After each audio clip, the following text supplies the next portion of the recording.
Assalamualaikum warahmatullahi wabarakatuh. Welcome to the presentation Vanitri Oktaviani, S1 Keperawatan 7B. Di sini saya akan memaparkan proposal dengan judul Hubungan Tingkat Stres dengan Kualitas Tidur di Masa Pandemi COVID-19 pada Mahasiswa Tingkat Akhir di Universitas Harapan Bangsa Purwokerto. Materi yang akan dipaparkan yaitu terkait bab 1, pendahuluan, bab 2, tinjauan pustaka, dan bab 3, metodologi penelitian. Latar belakang. Menurut WHO, COVID-19 atau coronavirus merupakan virus yang menyerang pada manusia dan hewan. Penyakit ini pertama kali ditemukan di Wuhan, China pada 31 Desember 2019, yang kemudian menyebar ke seluruh dunia termasuk Indonesia. Di Indonesia, COVID-19 pertama kali ditemukan pada awal bulan Maret 2020. Sehingga memunculkan kebijakan pemerintah demi menekan penyebaran wabah tersebut adalah dengan cara mengambil langkah-langkah yang sudah ditetapkan oleh WHO, yakni mencuci tangan, memakai masker, menjaga jarak, atau social distancing. Namun, dengan adanya peraturan tersebut menimbulkan banyak dampak bagi masyarakat, terutama di bidang pendidikan. Harus meliburkan sekolah dan sebagai gantinya melakukan pembelajaran daring. Pembelajaran daring atau pembelajaran online adalah pembelajaran yang tidak harus bertemu langsung, melainkan menggunakan bantuan smartphone, laptop, komputer, dan perangkat lainnya yang bisa terhubung dengan jejaring internet.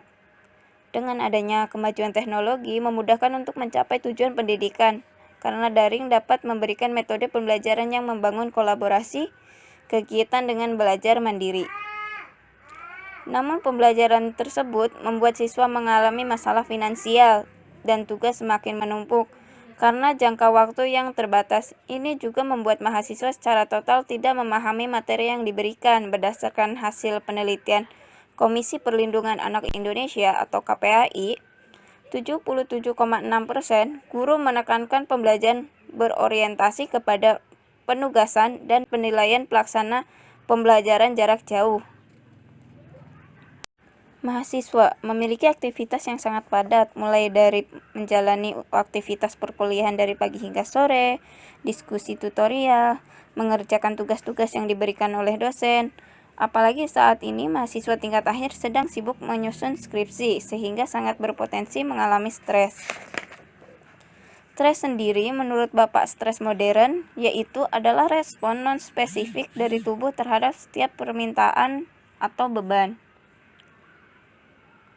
Stres yang terjadi pada mahasiswa yang sedang menyusun skripsi dapat dipengaruhi oleh faktor internal dan eksternal, yaitu kepribadian individu, emosi, tidak ada keinginan untuk mengerjakan skripsi, sering bergadang demi mencari judul dan referensi, tidak mempunyai kemampuan mengolah kata dan menulis, lingkungan sekitar seperti suara yang terlalu bising, yang mengakibatkan tidak berkonsentrasi, revisi yang berulang, kurangnya fasilitas untuk mencari referensi, pembimbing yang sibuk dan sulit dihubungi.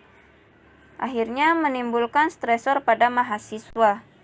Saat mengalami stres, mengakibatkan peningkatan pada hormon non-epinefrin, kortisol, dan epinefrin. Proses ini dapat mempengaruhi sistem susunan saraf pusat, menimbulkan keadaan terjaga dan kewaspadaan di sistem saraf pusat. Selain itu, efek lain dari hormon tersebut ini mempengaruhi siklus tidur NREM dan REM, sehingga mempengaruhi kualitas tidur seseorang. Masalah ini diperkuat oleh penelitian yang dilakukan Setiawati et al. Terhadap 162 mahasiswa Fakultas Kedokteran. Didapatkan hasil yakni sebagian responden mengalami kualitas tidur yang buruk sebanyak 93 responden atau 57,4%. Responden yang mengalami stres berat sekali sebanyak 24 responden atau 14,8%. Stres berat sebanyak 53 responden atau 32,7%. Stres sedang sebanyak 33 responden atau 20,4%. Stres ringan sebanyak 17 responden atau 10,5%. Dan yang tidak mengalami stres sebanyak 35 responden atau 21,6%. didapatkan hasil bahwa ada hubungan antara kualitas tidur yang buruk dengan kejadian stres. Peneliti sebelumnya telah melakukan studi pendahuluan terhadap 37 mahasiswa semester 7 Prodi S1 Keperawatan dengan mengajukan beberapa pertanyaan terkait stres dan kualitas tidur. Didapatkan hasil 37 orang mengalami peningkatan stres, 35 orang mengalami gangguan kualitas tidur, dan 2 orang tidak mengalami gangguan kualitas tidur. Cara yang biasa dilakukan untuk mengatasinya dengan melakukan hal-hal yang menyenangkan, seperti melakukan ibadah, curhat, bermain game, membuka sosial media, dan sebagainya. Oleh karena berdasarkan latar belakang yang ada, peneliti tertarik melakukan penelitian untuk mengetahui apakah terdapat hubungan tingkat stres dengan kualitas tidur di masa pandemi COVID-19 pada mahasiswa tingkat akhir di Universitas Harapan Bangsa Purwokerto. Tujuan penelitian dibagi menjadi dua, yaitu tujuan umum dan tujuan khusus. Tujuan umum bertujuan untuk mengetahui hubungan tingkat stres dengan kualitas tidur pada mahasiswa tingkat akhir di Universitas Harapan Bangsa Purwokerto di masa pandemi COVID-19. Tujuan khusus yang pertama, untuk mengetahui karakteristik responden berdasarkan usia dan jenis kelamin. Yang kedua, bertujuan untuk mengidentifikasi tingkat stres pada mahasiswa tingkat akhir yang sedang menyusun skripsi selama masa pandemi COVID-19. Yang ketiga, bertujuan untuk mengidentifikasi kualitas tidur pada mahasiswa tingkat akhir yang sedang menyusun skripsi selama masa pandemi COVID-19. Dan yang keempat, bertujuan untuk menganalisis hubungan tingkat stres dengan kualitas tidur pada mahasiswa tingkat akhir di Universitas Harapan Bangsa Purwokerto di masa pandemi COVID-19. Manfaat penelitian. Secara teoritis, hasil dari penelitian ini diharapkan bisa menjadi sumber pembelajaran, menambah pengetahuan, dan bisa menjadi motivasi bagi para pembaca. Dan penelitian selanjutnya dengan metode penelitian yang berbeda berkaitan dengan tingkat stres dan kualitas tidur pada mahasiswa tingkat akhir di masa pandemi COVID-19. Secara praktis, yang pertama, bagi peneliti, hasil dari penelitian ini diharapkan bisa dijadikan pengalaman dan menambah wawasan bagi peneliti tentang hubungan tingkat stres dengan kualitas tidur pada mahasiswa tingkat akhir di masa pandemi COVID-19. Yang kedua, bagi mahasiswa, hasil dari penelitian ini diharapkan dapat memberikan informasi, pengetahuan, dan dapat memecahkan masalah terkait tingkat stres dan kualitas tidur pada mahasiswa tingkat akhir di masa pandemi COVID-19. Bagi institusi, hasil dari penelitian ini diharapkan bisa dijadikan kontribusi dalam memberi informasi tambahan dan dapat menjadi bahan referensi bagi penelitian terkait, terutama dalam bidang ilmu keperawatan jiwa. Keaslian penelitian. Keaslian penelitian sebelumnya yang mendukung penelitian hubungan tingkat stres dengan kualitas tidur di masa pandemi COVID-19 pada mahasiswa tingkat akhir di Universitas Harapan Bangsa Purwokerto. Peneliti mencantumkan di dalam tabel berikut ini. Yang pertama, Ratnaning Tias dan Fitriani 2019 yang berjudul Hubungan Stres dengan Kualitas Tidur pada Mahasiswa Tingkat Akhir. Yang kedua ada Asidik 2019 dengan judul Hubungan Kualitas Tidur dengan Stres pada mahasiswa Fakultas Kedokteran Universitas Malahayati tahun akademik 2015-2016. Yang ketiga ada Wahyuni 2018 dengan judul Hubungan Stres dengan Kualitas Tidur mahasiswa Profesi Keperawatan Stikes Ranah Minang Padang tahun 2016. Yang keempat ada Herawati dan Gayatri 2019 dengan judul The Correlation Between Sleep Quality and Levels of Stress Among Students in Universitas Indonesia. Yang kelima ada Al-Mozali et al. 2017 dengan judul The Prevalence and Association of Stress with Sleep Quality Among Medical Students.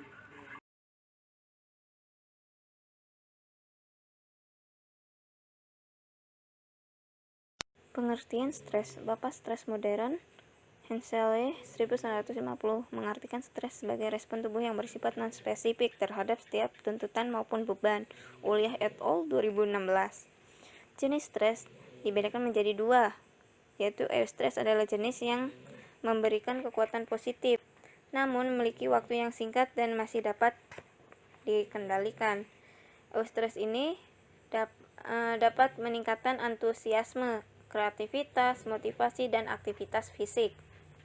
Distress adalah jenis stres yang memberikan kekuatan negatif, berkebalikan dengan stres. Eustress karena distress ini sangat sulit dan berat untuk dikendalikan.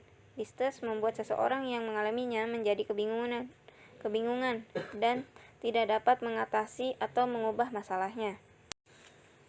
Faktor penyebab stres. Stres dapat terjadi kapanpun, dimanapun, dan siapa saja, termasuk mahasiswa tingkat akhir yang sedang menyusun skripsi. Hal itu dapat memicu munculnya stresor yang dapat menghambat proses kehidupan dan belajar. Faktor stres dapat dipengaruhi oleh faktor internal dan faktor eksternal menurut Person 1195, Qurtubi 2020, yaitu faktor internal adalah kondisi kesehatan psikis dari diri individu sendiri, mencakup kepribadian individu, emosi, dan tidak ada keinginan untuk mengerjakan skripsi. Kesulitan dalam mencari judul dan referensi, tidak mempunyai kemampuan mengelola kata dan menulis. Faktor eksternal adalah kondisi yang disebabkan oleh lingkungan sekitar, seperti suara yang terlalu bising, yang mengakibatkan tidak berkonsentrasi, revisi yang berulang, kurangnya fasilitas untuk mencari referensi, pembimbing yang sibuk dan sulit dihubungi, dan sebagainya. Lalu, tingkat stres adalah sebuah hasil penilaian terhadap berat atau ringannya stres yang dialami seseorang, yang terbagi menjadi 3 tingkatan. Masing-masing tingkatan memiliki dampak dan tanda gejala fisiologis maupun psikologis yang berbeda. Stres ringan. Stres ringan adalah stres yang umum dirasakan oleh setiap individu setiap harinya, misalkan lupa, ketiduran, dikritik, dan kemacetan. Stres ini biasanya terjadi hanya beberapa menit atau jam saja, dan termasuk yang tidak merusak fisiologis individu, melainkan kondisi ini dapat membantu individu menjadi waspada. Sartika 2016. Stres sedang. Stres sedang adalah stres yang dimana penderitanya mulai mengalami masalah pada organ tubuh dan lainnya, misalkan gangguan pada usus dan lambung, gangguan tidur, menstruasi tidak teratur, kurang konsentrasi, dan mudah lupa. Stres ini biasanya terjadi lebih lama, mulai dari beberapa jam hingga beberapa hari. Contohnya dari stresor yang menimbulkan stres pada mahasiswa yaitu tugas yang berlebihan dan menumpuk, skripsi yang tak kunjung selesai, banyak revisi, dan masalah keluarga. Stres berat. Stres berat adalah stres kronis di mana penderitanya akan mengalami stres selama beberapa minggu hingga beberapa tahun, di mana gangguannya semakin terlihat jelas seperti gangguan pencernaan yang berat, jantung berdebar-debar semakin meningkat, gemetar, sesak nafas, cemas, dan takut yang berlebihan. Faktor penyebab stres juga menjadi salah satu faktor yang mempengaruhi kebutuhan tidur. Pengertian tidur sendiri adalah bentuk fisiologis dari penurunan kesadaran secara reversibel di mana terjadi penurunan kognitif sehingga otak tidak bisa merespon secara penuh terhadap kesadaran ataupun kesadaran lingkungan. Sedangkan kualitas tidur merupakan kepuasan seseorang terhadap tidur yang membuat seseorang tidak memperlihatkan rasa lelah, gelisah, kehitaman di sekitar mata terasa perih, konjungtiva merah, mudah lesu dan apatis, kelopak mata bengkak, tidak fokus, nyeri kepala, sering menguap, dan juga mengantuk.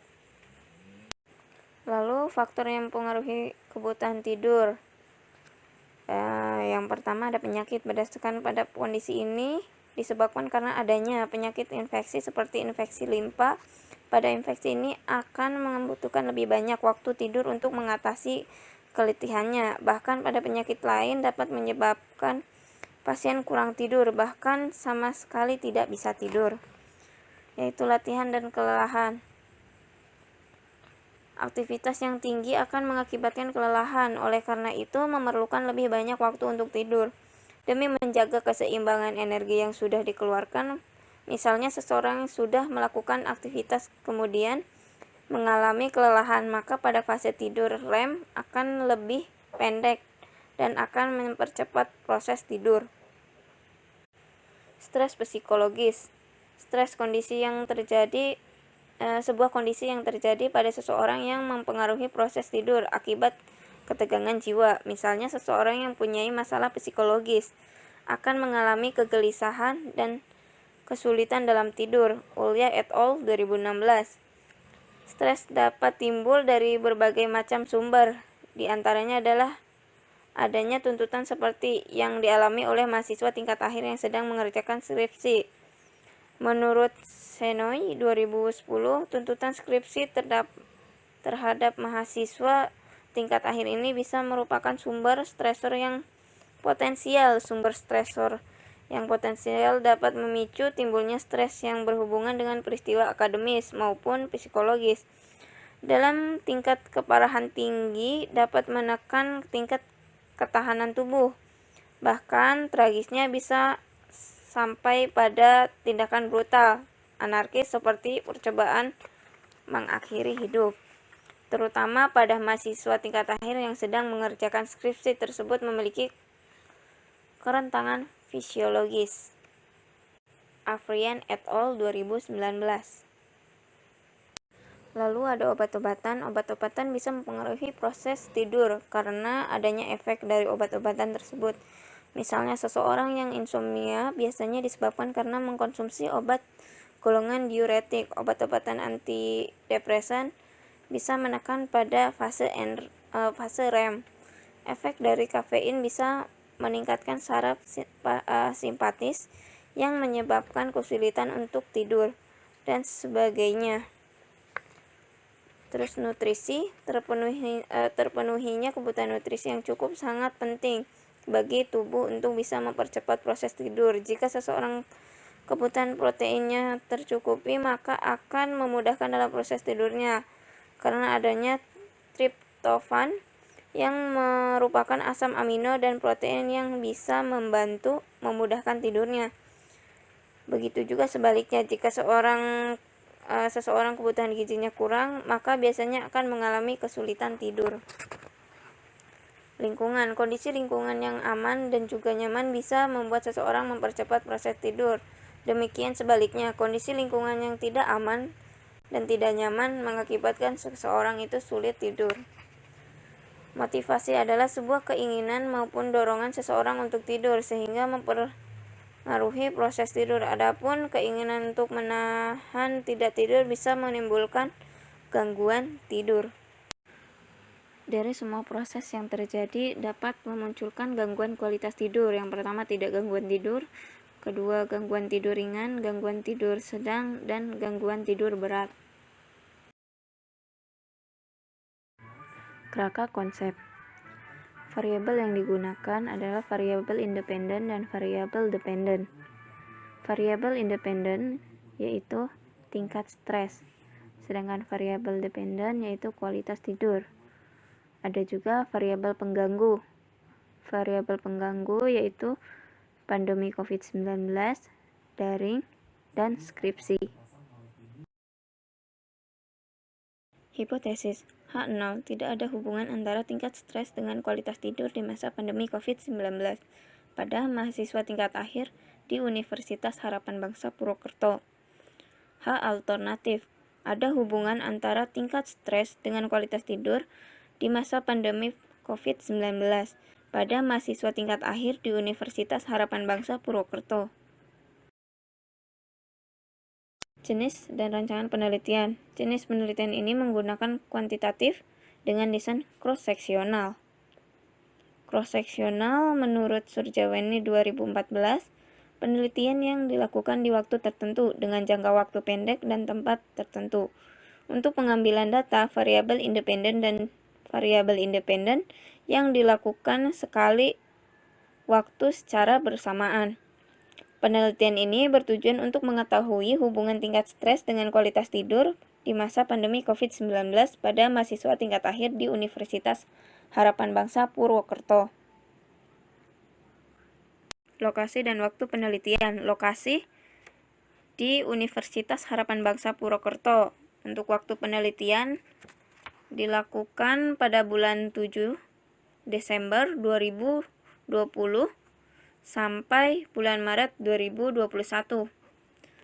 Waktu pengambilan data pada penelitian ini dilakukan 7 Desember 2020 sampai bulan Maret 2021.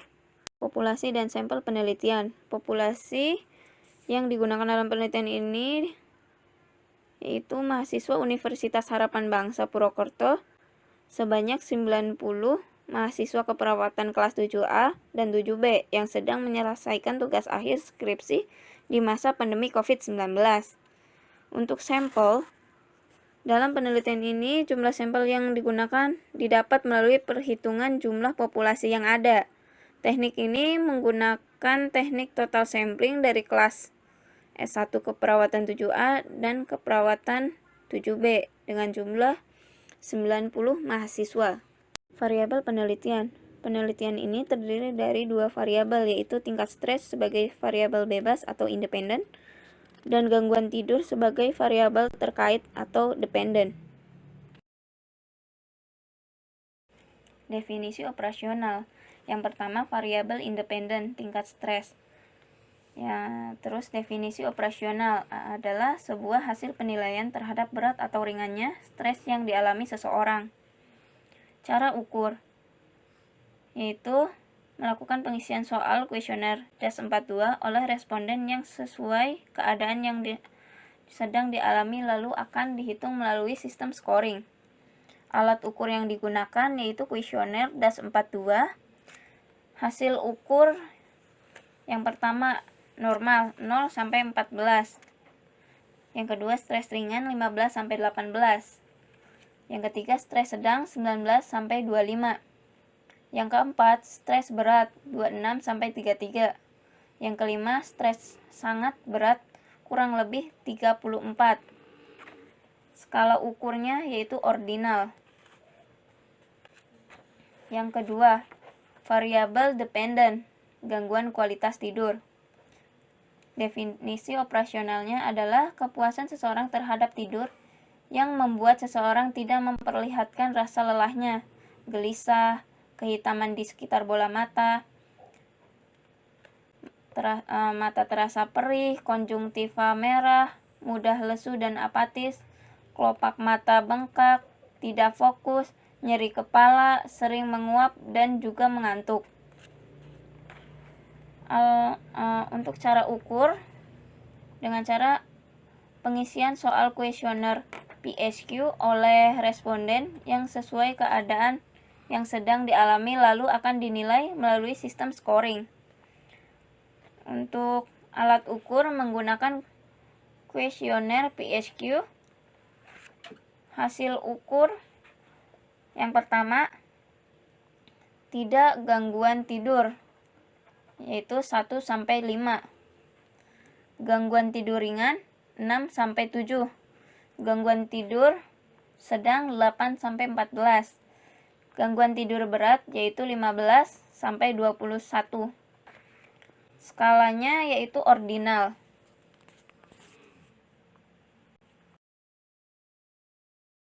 Instrumen penelitian, Questionnaire Depression Anxiety and Stress Scale DAS42.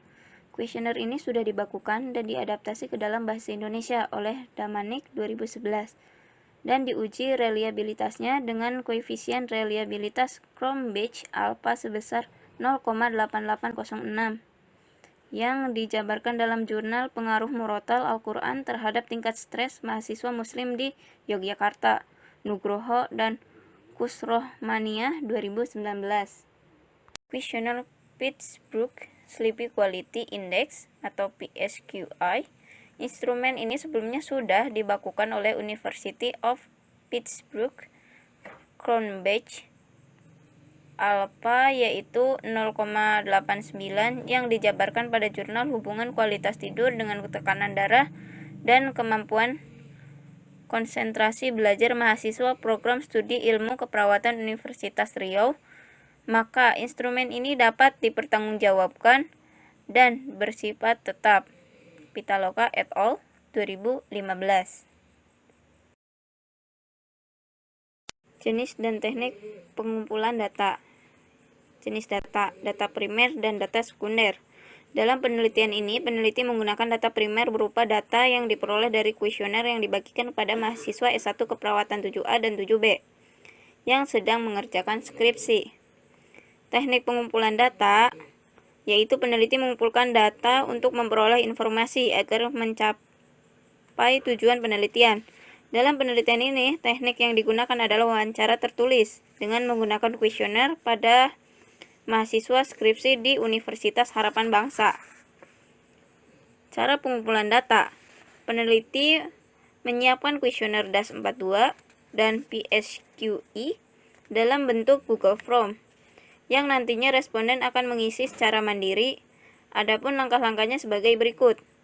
Peneliti melakukan pendekatan dengan cara menghubungi langsung calon responden melalui aplikasi pesan smartphone atau WhatsApp. Kemudian, peneliti menjelaskan penelitian yang akan dilakukan serta hak-hak bagi calon responden. Pada penelitian ini, calon responden dipilih menggunakan total sampling, berhubung calon responden hanya berjumlah 90 mahasiswa. Maka calon responden yang bersedia akan dikirimi link melalui WhatsApp. Kemudian diminta untuk mengisi data dan kuesioner dalam bentuk Google Form. Selanjutnya, peneliti memberikan pemahaman bagaimana cara pengisian kuesioner dan bagaimana calon responden yang masih kurang paham atau kurang jelas diberikan kesempatan untuk bertanya. Kemudian calon responden yang sudah selesai mengisi bisa langsung mengirimkan kuesioner. Analisis data. Satu, pengolahan data, yaitu tahap pengumpulan data. Dalam tahap pengumpulan data, dalam penelitian ini yaitu dengan mengumpulkan kuesioner dalam bentuk Google Form dari responden. Kemudian dilakukan tahap pengumpulan data sehingga menjadi informasi yang akurat. Yang kedua, ada tahap editing. Tahap editing, pada umumnya proses editing ini peneliti melakukan pemeriksaan data yang terkumpul, misalnya mengkoreksi atau menjumlah respon pertanyaan Google Form yang terkumpul, jumlah respon pertanyaan Google Form yang lengkap, dan jumlah respon pertanyaan Google Form yang belum lengkap dalam menjawab pertanyaan. Jadi inti dari editing ini untuk mengkoreksi dan melengkapi data yang kurang atau memperbaiki. Tahap scoring, yaitu tahap untuk menentukan skor atau nilai dari setiap pertanyaan yang diberikan dan cara untuk menentukan nilai terendah atau tertinggi. Tahap coding. Tahap coding atau kode menurut Sujarwana Iketut 2016 adalah tahap yang penting karena dapat mempermudah ke tahap berikutnya, yaitu tabulasi data. Pada tahap ini peneliti akan memberikan kode pada variabel penelitian, misalnya variabel jenis kelamin, variabel tingkat stres dan kualitas tidur. Tahap tabulating data atau tabulasi penyusunan data adalah proses yang sangat penting karena dalam tahap ini mempermudah dalam analisis data dengan statistik inferensial. Menurut Suwarjana Iketut 2016. Pemrosesan data pada penelitian ini menggunakan program komputer dengan memasukkan data-data kuesioner ke aplikasi yang sudah disediakan oleh peneliti. Pembersihan data. Pada tahap pembersihan data, apabila data dari setiap responden harus dilakukan pengecekan seperti menghapus data-data yang sama, data yang tidak jelas atau konsisten, memperbaiki kesalahan data yang salah cetak, adanya kesalahan kode, dan sebagainya. Lalu langkah selanjutnya dilakukan pembetulan atau koreksi. Analisis data. Analisis univariat. Analisis univariat digunakan untuk menganalisis masing-masing variabel dari hasil penelitian. Hasil analisis data univariat ini akan disajikan dalam bentuk tabel beserta dengan persentase dan frekuensi untuk menggambarkan distribusi tingkat stres dan kualitas tidur yang sedang dialami calon responden. Analisis bivariat. Analisis bivariat digunakan untuk menganalisis lebih dari dua variabel yang berfungsi untuk mengetahui hubungan antara kedua variabel, yaitu 1. Tingkat stres dengan kualitas tidur. Dalam penelitian ini menggunakan rumus uji korelasi Spearman-Rank karena untuk menguji ada hubungan atau tidak di antara kedua variabel dengan jenis data ordinal dan data tidak harus berdistribusi normal. Etika penelitian. Yang pertama ada prinsip beneficience, adalah prinsip penelitian yang dilakukan sesuai prosedur penelitian guna mendapatkan hasil yang bermanfaat bagi subjek penelitian dan juga dapat digenerasikan di tingkat populasi. Penelitian ini menggunakan prinsip ini, yaitu sebelum penelitian, responden diberi penjelasan mengenai tujuan, manfaat, dan prosedur penelitian.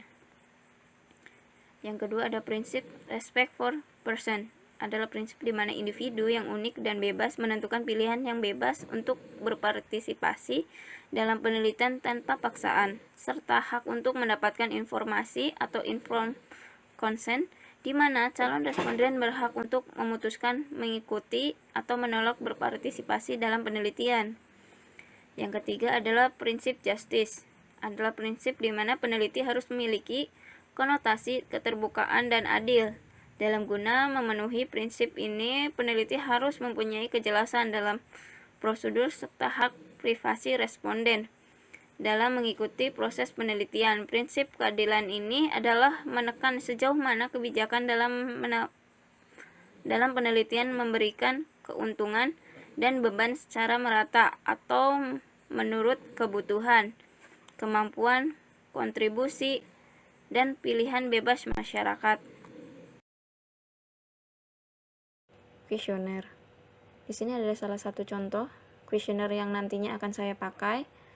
Anda bisa klik link tersebut atau mungkin nanti akan saya lampirkan di deskripsi. Jika sudah diklik, maka akan terhubung ke kuesioner dalam bentuk Google Form. Jika Anda sudah mengklik link yang disediakan, maka akan muncul tampilan seperti ini dengan judul Hubungan Tingkat Stres dengan Kualitas Tidur di Masa Pandemi COVID-19 pada mahasiswa tingkat akhir di Universitas Harapan Bangsa Purwokerto. Berkaitan dengan penelitian yang akan dilakukan, saya memohon bantuan dan kesediaan waktu Anda untuk menjadi responden penelitian saya.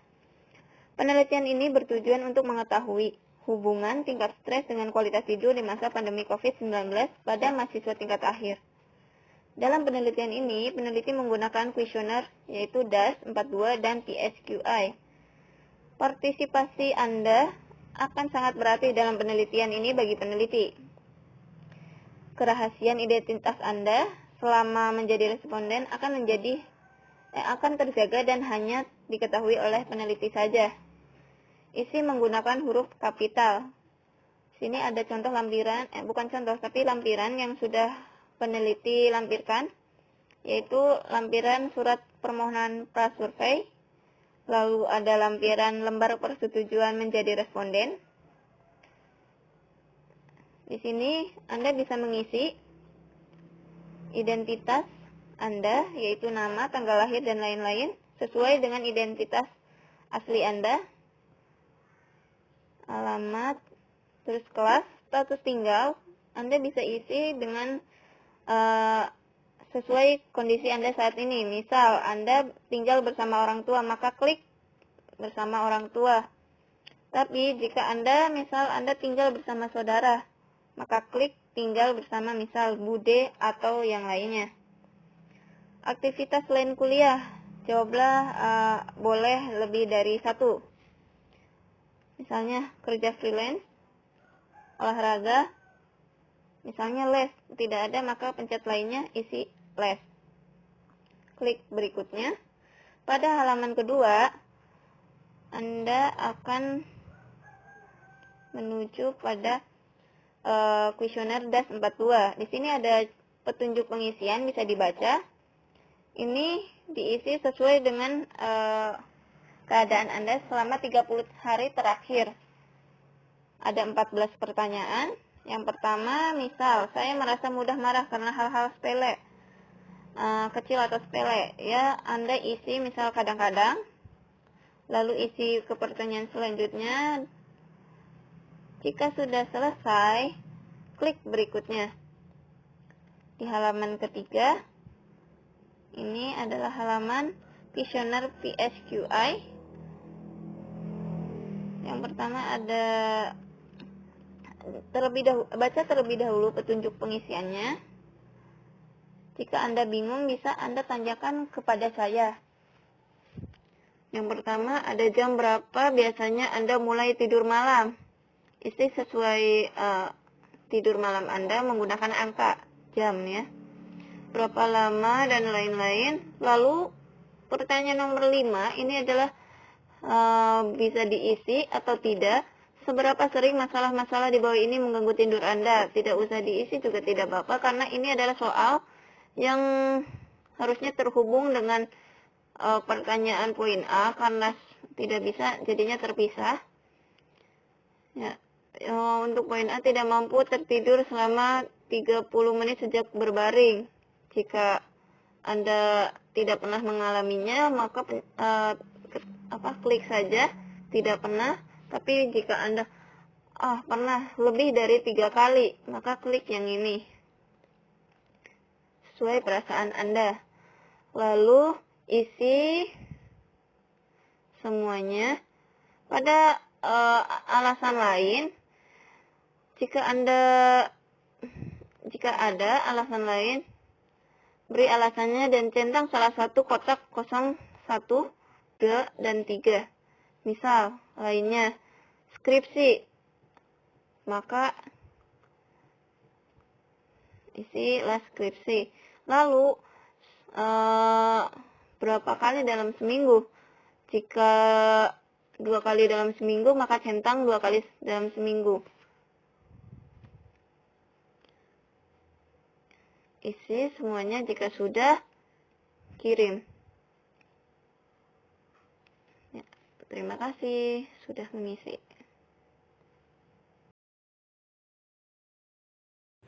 Itulah video presentasi dari saya. Saya ucapkan terima kasih kepada yang sudah menonton. Ditutup. Wabillahi taufiq wal hidayah. Wassalamualaikum warahmatullahi wabarakatuh.